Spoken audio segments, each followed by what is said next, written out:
Pernah kepikiran nggak apa sih yang bikin sebuah sekolah itu jadi yang terbaik? Nah, hari ini kita nggak akan ngomongin opini, tapi kita bakal bedah langsung datanya.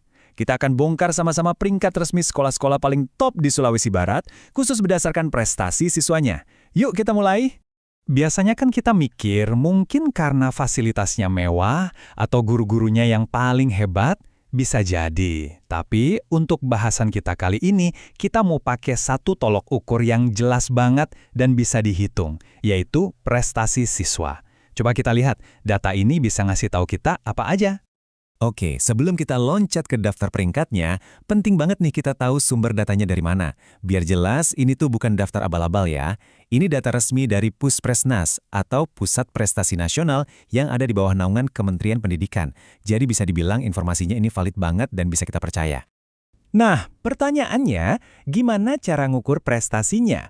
Gampang, kita bakal lihat dari data yang paling konkret, yaitu total jumlah prestasi yang berhasil dikumpulin sama siswa-siswanya.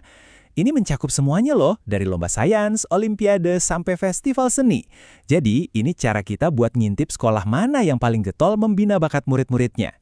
Jadi, semua data ini tuh dikumpulin lewat sistem canggih yang namanya SIMT, singkatan dari Sistem Informasi Manajemen Talenta. Bayangin aja ini kayak saringan raksasa yang menangkap semua pencapaian siswa dari berbagai kompetisi.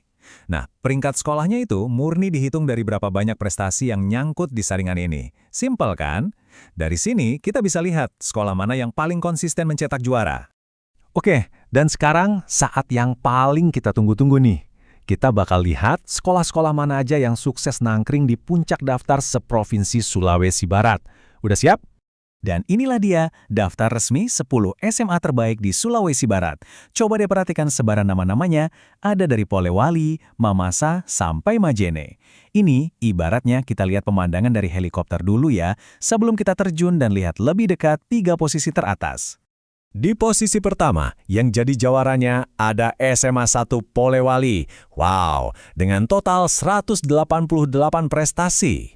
Angka ini jadi standar paling tinggi di seluruh provinsi. Luar biasa banget sih pencapaiannya. Eits, tapi tunggu dulu. Lihat ini, persaingannya ketat banget. Nempel ketat di belakangnya ada SMA 1 Mamasa dengan 183 prestasi. Cuma beda 5 poin. Ini bukti kalau pertarungan di level puncak itu, wah, sengit sekali. Dan yang melengkapi formasi 3 besar kita adalah SMAN 1 Majene dengan 162 prestasi. Nah, ketiga sekolah ini, SMAN 1 Polewali, SMAN 1 Mamasa, dan SMAN 1 Majene, jelas jadi the big three, kekuatan utama prestasi siswa di Sulawesi Barat. Oke, setelah kita tahu siapa aja yang ada di puncak, sekarang coba deh kita jadi detektif sedikit. Kalau kita perhatikan baik-baik datanya, ternyata ada pola geografis yang menarik banget loh. Coba deh, lihat lagi daftarnya baik-baik. Kalian sadar nggak ada pola tertentu? Betul banget, ada satu kabupaten yang sepertinya borong posisi dengan menempatkan 3 sekolahnya sekaligus di jajaran 10 besar. Nah, ini dia buktinya. SMAN 1, SMAN 3, dan SMAN 2, semuanya dari Kabupaten Majene, sukses masuk 10 besar. Ini jelas bukan kebetulan ya. Ini seolah-olah menunjukkan kalau Majene itu jadi semacam hub atau pusat keunggulan pendidikan di Sulawesi Barat. Bisa dibilang, ini adalah klaster prestasi yang terkonsentrasi di satu area. Oke, sekarang kita geser sedikit fokus kita. Kita udah lihat siapa yang di atas. Sekarang mari kita lihat seberapa jauh jarak antara yang di puncak dengan yang lainnya. Kita akan bedah kesenjangan prestasinya. Satu hal penting yang perlu kita ingat, total ada 82 sekolah loh yang masuk di dataset ini, tapi kita kan cuma fokus di 20 teratas aja. Nah, dengan tahu konteks ini, kesenjangan yang akan kita lihat sebentar lagi bakal terasa lebih dramatis. Coba lihat perbandingan yang mencolok ini. Peringkat pertama punya 188 prestasi. Sekarang kita bandingkan sama peringkat ke-20, yang punya 49 prestasi. Jomplang banget kan? Jaraknya itu lebih dari 3 kali lipat.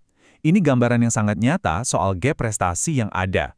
Grafik ini nunjukin penurunannya dengan jelas banget. Dari 188 di posisi puncak, anjlok ke 91 di peringkat 10, terus anjlok lagi hampir setengahnya jadi 49 di peringkat 20. Artinya apa? Artinya, prestasi itu emang sangat terkonsentrasi di segelintir sekolah paling atas aja. Oke, jadi setelah lihat semua angka dan peringkat ini, terus kenapa? Apa artinya semua ini? Kenapa data kayak gini penting buat kita? Entah sebagai orang tua, siswa, atau bahkan para pendidik. Well, gunanya banyak banget. Pertama, data ini bisa memetakan di mana pusat keunggulan itu berada, contohnya kayak yang kita lihat di Majene. Kedua, ini bisa jadi patokan atau benchmark buat sekolah-sekolah lain. Ketiga, jelas ini info emas buat orang tua dan siswa yang lagi cari sekolah. Dan yang terakhir, ini bisa jadi lonceng pengingat buat para pembuat kebijakan untuk melihat, ada kesenjangan nih, kenapa bisa terjadi dan apa yang harus dilakukan. Sebagai penutup, saya mau tinggalin satu pertanyaan buat kita renungkan bareng-bareng. Oke, data ini sangat berguna. Tapi, apakah cuma dari jumlah prestasi kita bisa bilang sebuah sekolah itu sukses seutuhnya? Kira-kira faktor apa lagi ya yang menurut kalian penting? Coba dipikirkan. Terima kasih sudah menyimak ulasan kita kali ini.